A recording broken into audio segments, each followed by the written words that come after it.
کہ 10ویں محرم کو صرف روزہ رکھنا، 9ویں محرم کو صرف روزہ رکھنا یہی سنت ہے، تعزیہ اٹھانا یہ بدعت اور شرک پر مبنی ہے، ماتم کرنا اسلام میں کیا ہے حرام ہے، اس دن عید منانا بھی کیا ہے درست نہیں ہے، کھانا پکانا اس دن کیا ہے ڈشیں تیار کرنا اور انواع و اقسام کے کیا ہے کھانے پینے کی ڈشیں تیار کرنا وغیرہ، ایک خوشی منانا عید منانا یہ بھی جائز نہیں ہے، یہ سب حرام ہے۔ کیوں؟ اس لیے کہ اسلام نے صرف 2 عیدیں رکھی ہیں سال بھر میں، وہ ایک عید الفطر ہے، ایک عید الاضحیٰ ہے، تیسری کوئی عید نہیں ہے۔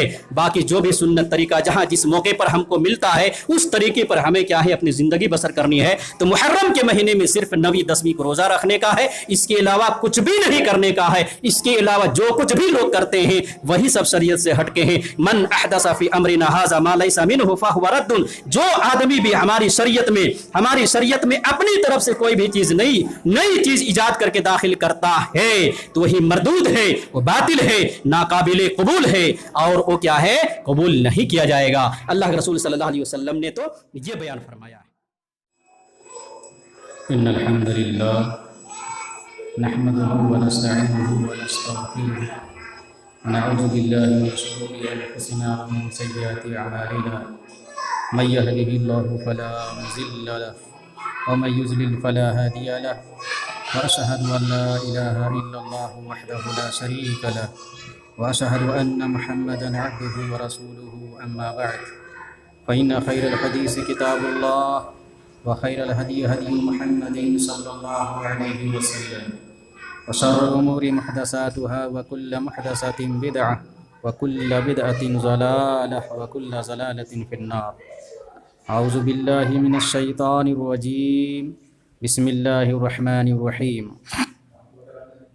یا ایہا الذین آمنوا اتقوا اللہ حق تقاتہ ولا تموتن الا وانتم مسلمون۔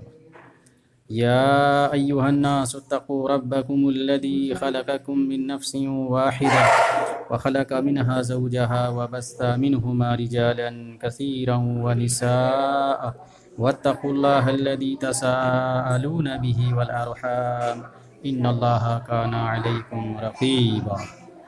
يا أيها الذين آمنوا اتقوا الله وقولوا قولا سديدا يصلح لكم أعمالكم ويغفر لكم ذنوبكم ومن يطع الله ورسوله فقد فاز فوزا عظيما۔ بسم الله الرحمن الرحيم۔ ان عدۃ الشہور عند اللہ 12 شہرا فی کتاب اللہ یوم خلق السماوات والارض منها 4 حرم ذلك الدین القیم فلا تظلموا فیہن انفسکم۔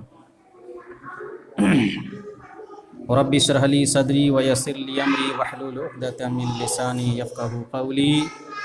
رب زدنی علما رب زدنی علما رب زدنی علما۔ تمام قسم کی تعریفات وحدہ لا شریک خالق کائنات مالک ارض و سما کے لیے ہیں، اور لاکھوں کروڑوں درود و سلام ہوں اس ہستی اقدس و مقدس پر جن کا نام نامی اسم گرامی محمد اکرم صلی اللہ علیہ وسلم ہے۔ وہ ذاتی مقدسہ مبارکہ مطہرہ کہ رب العزت نے جنہیں رحمت کائنات بنا کر بھیجا اور جن کے ذریعے اہل کائنات کی ہدایت اور ان کی رہبری کا بندوبست فرمایا۔ محمد الرسول اللہ صلی اللہ علیہ وسلم اس دنیا میں اللہ کے آخری نبی اور آخری رسول بنا کر مبعوث کیے گئے، جنہوں نے دنیائے انسانیت کے سامنے ایک مکمل نظام زندگی اور ایک مکمل نظام حیات پیش کیا ہے۔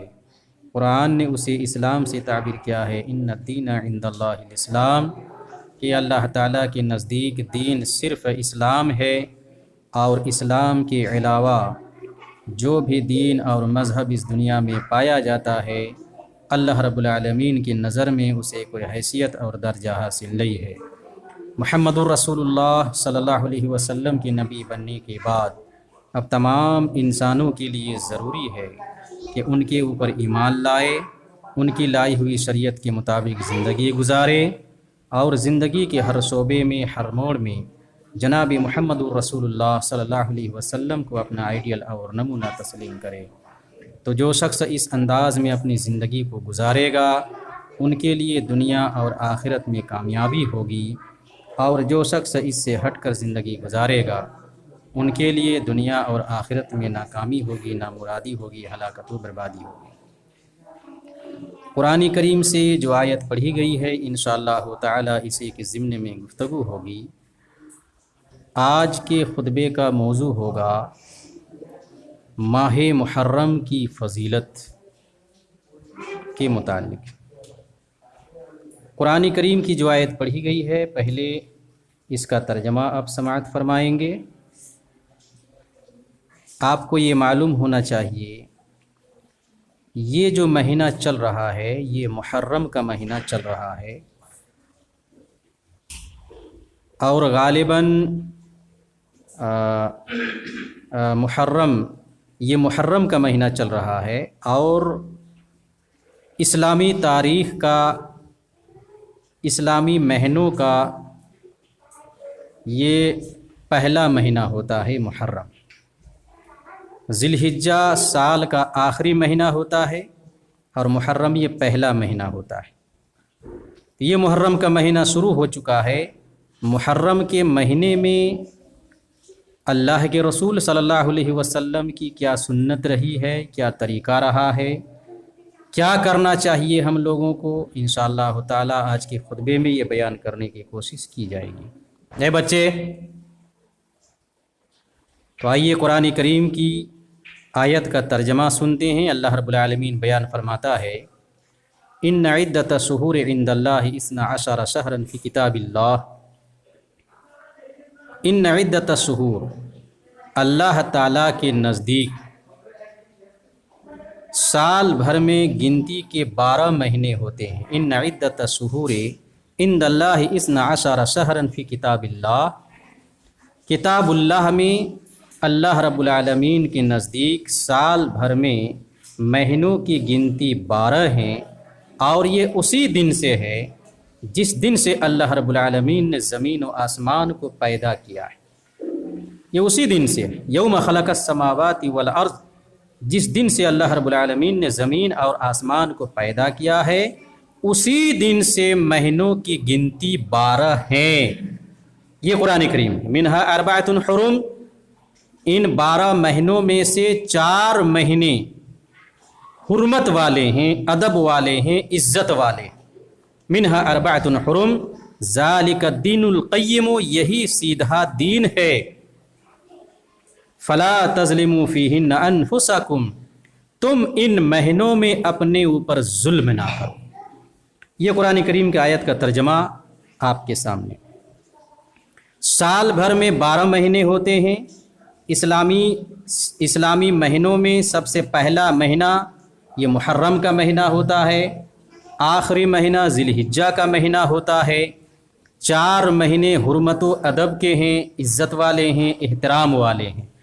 وہ 4 مہینے کون کون سے ہیں جو عزت والے، احترام والے، ادب والے ہیں؟ حضرت ابو بکر رضی اللہ تعالی عنہ بیان فرماتے ہیں کہ اللہ کے رسول صلی اللہ علیہ وسلم نے بیان فرمایا ہے کہ السنۃ 10، اللہ کے رسول بیان فرماتے ہیں کہ سال بھر میں 12 مہینے ہوتے ہیں، جن میں سے 4 مہینے حرمت و ادب کے ہیں، اور 3 مہینے جو حرمت و ادب والے ہیں وہ لگاتار ہیں۔ ذی قعدہ ہے، ذی الحجہ ہے، اور محرم ہے۔ یہ 3 مہینے حرمت والے ہیں، ادب والے ہیں، عزت والے ہیں۔ اور چوتھا مہینہ حرمت والا، عزت والا، وہ سال کے بیچ میں آتا ہے، وہ رجب کا مہینہ ہے، شعبان کے مہینے سے پہلے آتا ہے اور جمادی الثانی کے بعد آتا ہے۔ جمادی الثانی اور شعبان کے بیچ میں یہ مہینہ آتا ہے جو رجب کا مہینہ ہے۔ تو یہ ایک مہینہ سال کے بیچ میں، اور ادھر 3 مہینے لگاتار ذی قعدہ، ذی الحجہ اور محرم، یہ ادب والے مہینے ہیں، حرمت والے مہینے ہیں، عزت و احترام والے مہینے۔ یہ کیا ہے؟ حدیث رسول سے معلوم ہوا۔ خلاصہ یہ ہوا کہ سال بھر میں 12 مہینے ہوتے ہیں، جن میں سے 4 مہینے حرمت و ادب کے ہیں، اور باقی مہینے حرمت و ادب والے نہیں ہیں۔ یہ 4 مہینے جو حرمت والے ہیں، ادب والے ہیں، عزت والے ہیں، ان میں سے ذی قعدہ، ذی الحجہ اور محرم ہے، جو یہ محرم کا مہینہ ابھی شروع ہو چکا ہے۔ اور 17 تاریخ کو 17 جولائی کو 10 محرم ہے. یہ محرم، اس محرم کے مہینے میں ہمیں اور آپ کو کیا کرنا چاہیے؟ اسلام نے، شریعت اسلامیہ نے، اللہ کے رسول صلی اللہ علیہ وسلم نے کیا کر کے دکھلایا ہے اور کیا حکم دیا ہے، کیا کرنے کا ہے ہم لوگوں کو، یہ بیان کرنے کی کوشش کی جائے گی. تو حرمت والے مہینے ہیں، عزت والے مہینے ہیں یہ 4 ذی القعدہ، ذی الحجہ اور محرم. یہ 4 مہینے جو حرمت والے ہیں، یہ زمانہ جاہلیت میں بھی لوگ اسلام کے آنے سے پہلے، جناب محمد الرسول اللہ کے نبی بننے سے پہلے بھی لوگ ان 4 مہینوں کا ادب و احترام ملحوظ خاطر رکھتے تھے، عزت کرتے تھے. یہ 4 مہینے عزت والے مہینے، ان کی نظر میں بھی یہ 4 مہینے عزت والے تھے، احترام والے تھے، ادب والے تھے. کیا مطلب ہے اس کا؟ عزت والا، احترام والا، ادب والا. اس کا مطلب یہ ہے جو قرآن کریم بیان کرتا ہے فَلَا تَظْلِمُوا فِيهِنَّ أَنفُسَكُمْ، کہ تم اپنے اوپر ظلم نہ کرو ان مہینوں میں. ظلم تو سال کے 12 مہینے میں کسی بھی دن، کسی بھی وقت حرام ہے اور بہت بڑا جرم ہے. ظلم یہ معمولی بڑا جرم نہیں ہے، بہت بڑا جرم ہے یہ ظلم. تو سال کے کسی بھی مہینے میں آپ ظلم کریں گے، کسی بھی تاریخ کو، کسی بھی دن میں، کسی بھی وقت، کسی بھی لمحہ ظلم کریں گے تو یہ بڑا جرم ہے. لیکن یہ جرم کیا ہے؟ ان 4 مہینوں میں اور بڑھ جاتا ہے، اضافہ ہو جاتا ہے کہ ان 4 مہینوں میں کوئی اگر ظلم کرتا ہے تو ان کا جو گناہ ہے وہ مزید اور اللہ رب العالمین بڑھا چڑھا کر لکھتا ہے اور لکھنے کا حکم دیتا ہے. تو یہ حرمت و ادب والے مہینے ہیں، اس میں جنگ و قتال کرنا جائز نہیں ہے، جنگ و قتال کرنا جائز نہیں ہے. اسلام نے 4 مہینوں میں جنگ کرنے کو منع فرمایا ہے. ذی القعدہ، ذی الحجہ اور محرم جنگ کرنے کو منع فرمایا ہے. اس کا مطلب یہ ہے کہ آپ جنگ کے لیے پیش قدمی نہ کریں، پہل نہ کریں. یہ ہے اسلام کی تعلیم. ان 4 مہینوں میں آپ کو جنگ میں پہل نہیں کرنی ہے. ہاں، اگر دشمنان اسلام ان مہینوں میں بھی اپنی طرف سے وہ جنگ آپ کے اوپر، مسلمانوں کے اوپر اگر مسلط کر دیتے ہیں تو پھر مسلمانوں کا یہ حق بنتا ہے کہ وہ اپنا دفاع کریں، اپنے ملک کا، اپنی جان کا، اپنے مال کا دفاع کریں گے، بچاؤ کریں گے. لیکن پہل کرنے کا حکم نہیں ہے ان مہینوں میں. یہ ہے اس کا مطلب، ان مہینوں میں جنگ و قتال جائز نہیں ہے. اس کا یہ مطلب کہ پہل نہیں کرنا ہے. لیکن دشمنوں نے اگر پہل کر دیا ہے جنگ کرنے کے لیے تو آپ بآسانی کیا ہے ان کا جواب دے سکتے ہیں اور ان کا مقابلہ کر سکتے ہیں. یہ ہے اس کا مطلب. مشرکین مکہ بھی ان مہینوں میں جنگ و قتال نہیں کرتے تھے، جبکہ ان کی گھٹی میں جنگ و قتال پڑی ہوئی تھی، لیکن ان مہینوں میں جنگ و قتال نہیں کرتے تھے، رکے رہتے تھے لگاتار. یہ چونکہ حج والے مہینے ہیں، ذی القعدہ میں حج کی تیاری کر کے لوگ دور دراز سے سفر کرتے ہیں، ذی الحجہ میں پہنچتے ہیں مکہ مکرمہ، پھر حج کا کام شروع ہوتا ہے، پھر واپس آنے میں مہینوں لگتے ہیں. اس لیے ذی الحجہ کے بعد محرم کا مہینہ بھی حرمت والا قرار دیا. تو پیدر پہ یہ 3 مہینے جو ادب والے، عزت والے، حرمت والے، جنگ و قتال کیا ہے یہ ممنوع قرار دیا گیا ہے.